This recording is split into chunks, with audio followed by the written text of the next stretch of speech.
প্রতিবেদনের বিস্তারিত যদি একটু বলতে যাই যে বোর্ডের পক্ষ থেকে কিন্তু বলা হয়েছে যে তারাও শিক্ষক শিক্ষার্থী এবং শিক্ষা গবেষকদের যে দাবি রয়েছে সেই বিষয়টির সঙ্গে তারাও একমত। আসসালামু আলাইকুম। 2025 সালের এইচএসসি শিক্ষার্থী বন্ধুরা, তোমাদের পরীক্ষা শুরু হবে 26 তারিখে। এখন দেখো আজকে একটি বিকেলে আপডেট দিয়েছে শিক্ষা বোর্ডের। আজকে যদিও শনিবার শিক্ষা বোর্ড বন্ধ, কিন্তু শিক্ষা বোর্ডের কর্মকর্তাদের সাথে কথা বলছিল নিউজ 24-এর টিভি চ্যানেলের সাংবাদিকরা। এরপরে তারা তাদের পত্রিকায় এটি প্রকাশ করেছে। এইচএসসি পরীক্ষার সময় নিয়ে একাধিক বিকল্প চিন্তা, অর্থাৎ আমি একটু সংক্ষেপে আগে বলি, তারপরে তোমাদের নিউজটা পড়ে শোনাবো। সুপ্রিয় শিক্ষার্থী বন্ধুরা, তোমাদের রেজাল্ট দেখার জন্য তোমার ফোনের গুগল প্লে স্টোরে গিয়ে আমার রেজাল্ট এসএসসি ও এইচএসসি 2025 লিখে সার্চ করার পর এরকম লোগোওয়ালা যে অ্যাপটি আসবে, সেই অ্যাপটি ডাউনলোড করার পর তুমি যে কোনো রেজাল্ট খুব সহজেই দেখতে পারবা। অ্যাপটি ডাউনলোড করে নাও। এখানে নিউজটা আমি পড়েছি, তারা যে বিকল্প চিন্তা করছে, মানে তোমাদের পরীক্ষা পিছাবে না, তারা চিন্তা করছে বিকল্প। কারণ অভিভাবকরা অনেকেই বলছে যে ডেঙ্গু বেড়ে গেছে অনেক, এর পাশাপাশি করোনা বেড়ে গেছে, করোনায় মানুষ মারাও গিয়েছে বাংলাদেশে। আজকে 2 জন মারা গিয়েছে এবং অনেক শিক্ষার্থী করোনায় পজিটিভ ধরা পড়েছে, অর্থাৎ করোনা হয়েছে অনেকের। এই জন্য অনেক যে সচেতন গার্ডিয়ান আছে তারা বলছিল যে পরীক্ষার ঝুঁকিটা নেওয়া যাবে কিনা।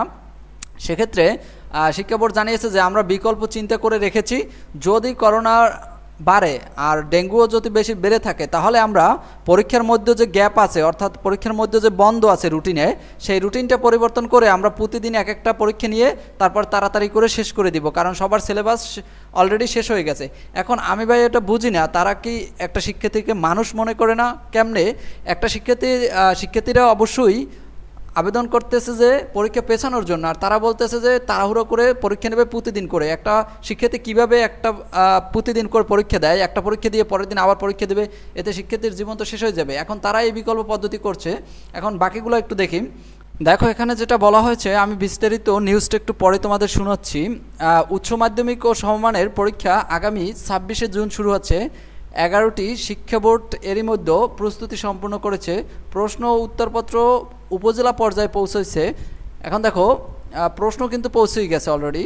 সারা দেশে করোনা ভাইরাস ও ডেঙ্গুর সংক্রমণ বেড়ে যাওয়ায় অভিভাবকের মধ্যে একটা চিন্তা দেখা দিয়েছে বা উদ্বেগ দেখা দিয়েছে, এবং পরীক্ষা সংশ্লিষ্ট বলছে সংখ্যা থাকলেও পরীক্ষা নির্ধারিত সময়ে শুরু করা হবে এবং সংক্রমণ পরিস্থিতি নিয়ন্ত্রণের বাইরে চলে গেলে অবস্থা বুঝে ব্যবস্থা নেওয়া হবে। এজন্য অনানুষ্ঠানিক একাধিক বিকল্প ভেবে রাখা হচ্ছে। সরকারের রোগ তথ্য ও রোগ নিয়ন্ত্রণ ও গবেষণা ইনস্টিটিউটের তথ্যমতে চলতি বছরের 1 জানুয়ারি থেকে গতকাল শুক্রবার পর্যন্ত সারা দেশে করোনা ভাইরাসে আক্রান্ত হয়েছে 253 জন, তাদের মধ্যে মৃত্যু হয়েছে 3 জনের। অন্যদিকে একই সময়ে স্বাস্থ্য অধিদপ্তরের তথ্য সারা দেশে ডেঙ্গু আক্রান্ত হয়েছে 5,570 জন, মারা গিয়েছে 28 জন। তার মানে ডেঙ্গুতে কিন্তু আরও বেশি মারা যাচ্ছে। ঠিক আছে, এইটা ছিল। এখন এটা পড়ে তোমাদের সময় নষ্ট করতে চাই না, আমি সংক্ষেপে তোমাদের বলে দেই।